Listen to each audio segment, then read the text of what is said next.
Welcome back. If you just joined us, you're watching the news at 10, broadcasting on Channels Television live from Lagos. A reminder of our top stories. President Muhammadu Buhari leaves for London to take care of an ear infection and observe his 10-day vacation. Former President Goodluck Jonathan says he's being investigated for corruption. Kogi State Election Tribunal dismisses petition filed by James Faleke challenging the election of Bello as the state governor.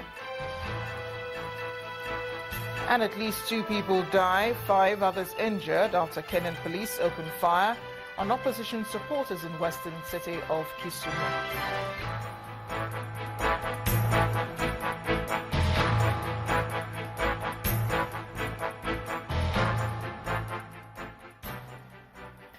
Just a reminder here that all our top stories can be found on our websites, channelstv.com and on youtube.com/channelsweb.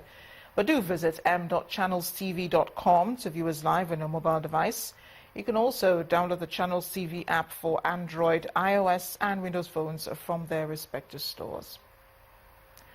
And go ahead and interact with the Channels Eyewitness feature and the Channels TV app. If you have pictures or videos you'd like to share with us, just tap the application on your device, swipe to reveal the Eyewitness menu, and follow the instructions. Airtel, the smartphone network.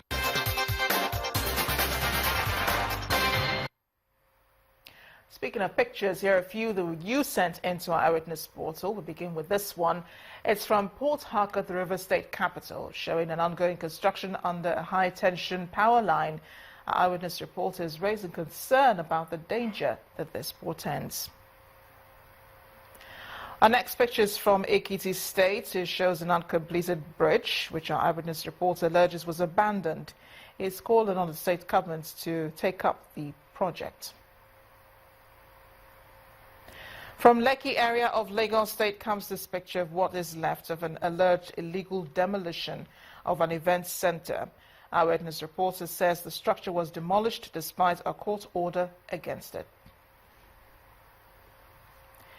Now, these sets of images you're about seeing are from Akintayo Street in Iba Newtown or Jaw in Lagos, showing a section of the roof and ceiling removed allegedly by the landlord.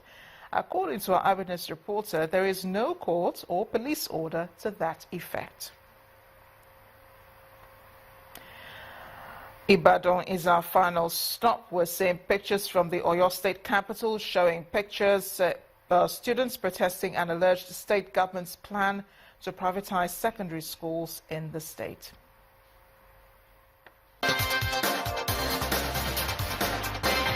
Airtel, the smartphone network. We continue our coverage of the tribunal judgments in the Kogi State governorship election. Governor Bello has advised Mr. Faleke to sheath the sword and join in the building of the state. The governor gave the advice while reacting to the tribunal judgment that upheld his election as governor of the state. He says although Mr. Faleke has every right to pursue the case of the highest court in the land, the people of Kogi State will benefit more if he joins hands with his government to develop the state. Well, everybody has a right, just like he has the right to go on the tribunal. In the first instance, he has the right to go on appeal up to Supreme Court level. So, but I'm only extending my hands of fellowship to him to come over. He shouldn't, there are a lot to be done, both in the state and for him to be done, to carry out in the National Assembly, instead of dissipating our energy and then washing the dirty linen in the public. Let him come and join me and then see how we can forge ahead, build our party and then mend fences and then move on.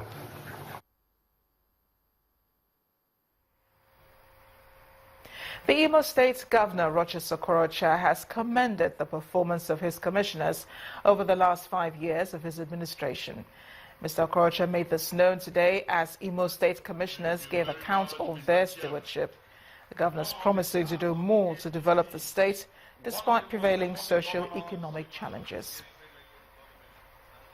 It's a privilege to be a governor.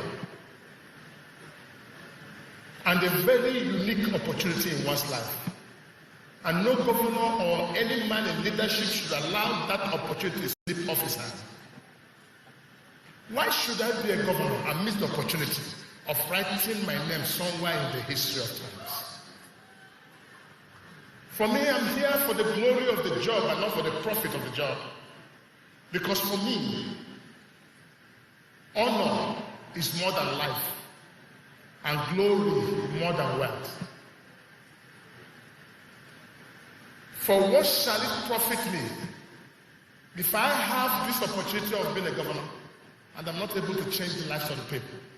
I think history will not write something about me. I'm not happy and I'm not satisfied for as long as we still have primary schools, children studying under the trees.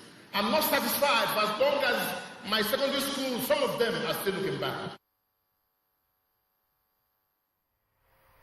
The Imo State Governor Rochas Okorocha. Let's head on now to Abuja, where Gloria Omezoke is standing by with more on the news at 10. Hi, Gloria. Great to see you. Hello, Amarachi. Good to see you too. Thank you for joining us and welcome to the nation's capital. The leaders of the People's Democratic Party, PDP, have converged on the Ondo State Governor's Lodge in Abuja for a meeting of members of the Board of Trustees, the Markafi-led caretaker committee, and the former acting chairman of the party, Senator Alimodu Sheriff. Among those already at the venue are the BOT chair, Jubril Walid, Chief Tom Kidney, Senator Ahmed Markafi, Professor Jerry Gana, who is a member of the Mantu-led Concerned PDP Stakeholders Forum, and Ibrahim Mantu. Meanwhile, the person at the center of the storm, Senator Alimodu Sheriff, is not yet at the venue. The party's leadership crisis worsened after Senator Sheriff was removed as acting chairman by the party's national convention in Port Harcourt, Rivers State, last month. The Babcock University Ile-Ife in Ogun State has held its 14th convocation ceremony. 1,616 students were turned out for the awards of first degree, while 220 postgraduate students also graduated from the institution. Addressing the graduating students at a colorful ceremony held at the university's sports complex, the institution's vice-chancellor, Professor Ademola Tayo, advised them to be good ambassadors of the institution.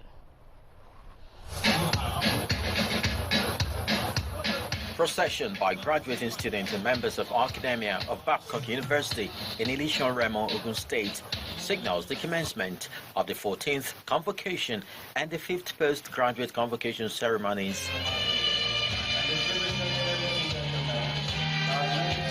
1,616 graduates will be awarded a degree and 220 will receive the postgraduate degrees. Since its establishment in Nigeria in 1999, this great citadel of learning has continued to contribute to human capital development. As you move to the larger world, the new challenges and opportunities that come to your way will demand fresh thinking and a different way of working to make positive impact. To our dear parents, staff and faculty, we must build on our collective capacity to be an innovative and enterprising force in the higher education sector. Family members, friends and well-wishers were on hand to savor the mood of the occasion and in their different charge to the graduates in sharing their experiences of life. The governor of Abia State and the president of the Nigerian Stock Exchange emphasized honesty, hard work, right values and the fear of God as essential tools for making it in life. The world is looking upon you. Nigeria is looking upon you to show us the way so that the rest of us will follow. As you leave this graduation, have no fear.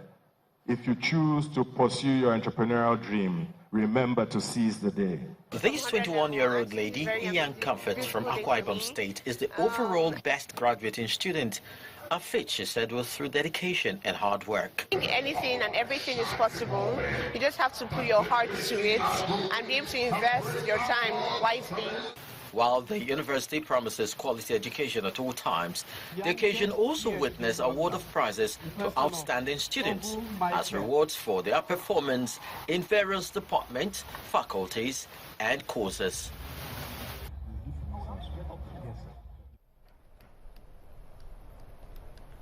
The Academic Staff Union of Research Institutes has staged a protest to the National Assembly to demand inclusion of all research institutes and colleges of agriculture as beneficiaries of the Tertiary Education Trust Fund, TET Fund.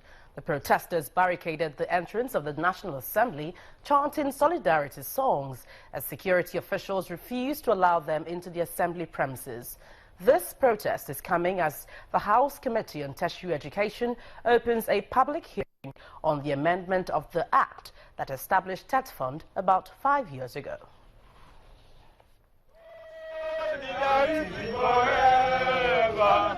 Members of the Academic Staff Union of Research Institutes protesting against the exclusion from the list of beneficiaries of funds from the Tertiary Education Trust Fund.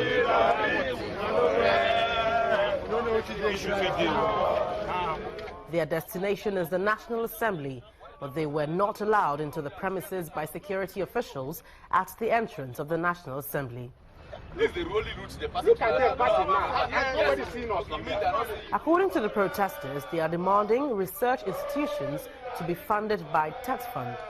In the TET Fund Act, tertiary education institution means university, polytechnic, and college of education. The question we ask is, are colleges of agriculture and research institutes secondary education institutions? No. Our message to the House of Representatives is, consider the fact that the fact of the importance of agriculture in this country, and include research institutions and colleges of agriculture in the funding by TET Fund, no matter how little the money is. Meanwhile, both the Academic Staff Union of Universities and officials of the Tertiary Education Trust Fund argue that the existing bill which established TET Fund in 2011 should be allowed to stay. According to them, more pressure will be on the fund if other institutions are added as beneficiaries.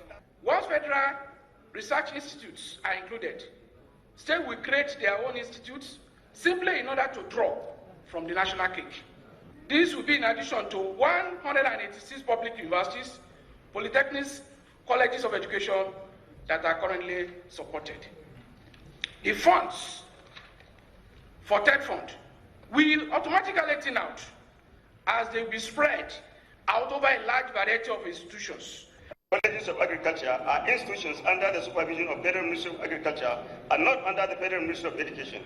It is therefore being suggested that for maximum impact, the fund should just restrict itself to the intervention in the existing tripartite tertiary institutions under the education sector.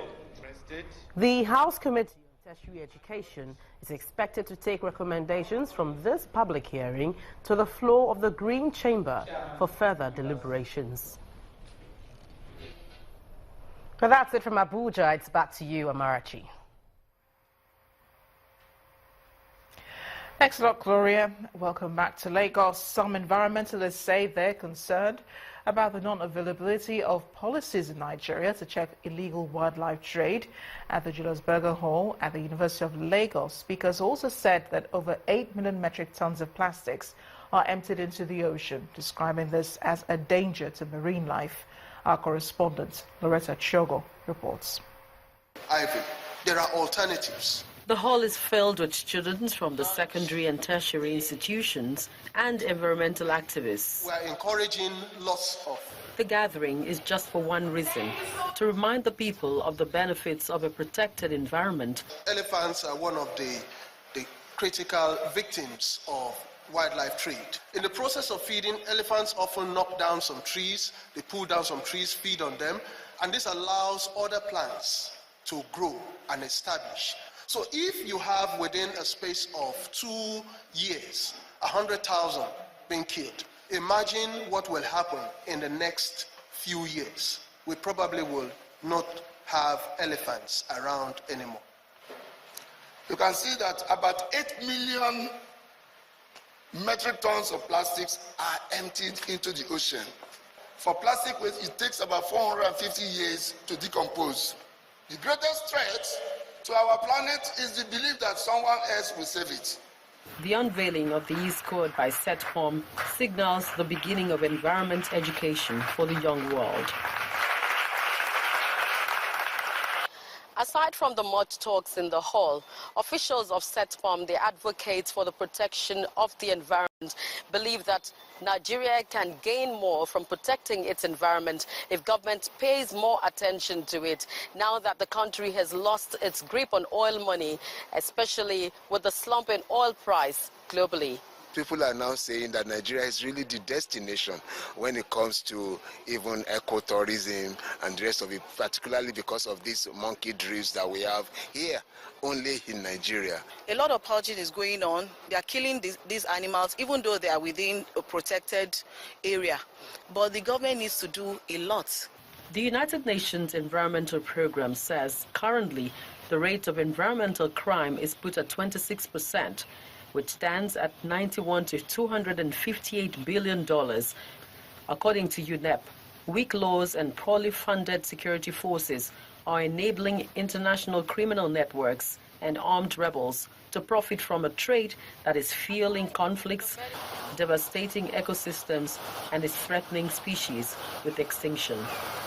Loretta Chiogo, Channels Television News. When the news at 10 returns, the National Assembly and the Securities and Exchange Commission hold a stakeholders conference in Abuja. We'll have more on that in Business News. Please stay with us.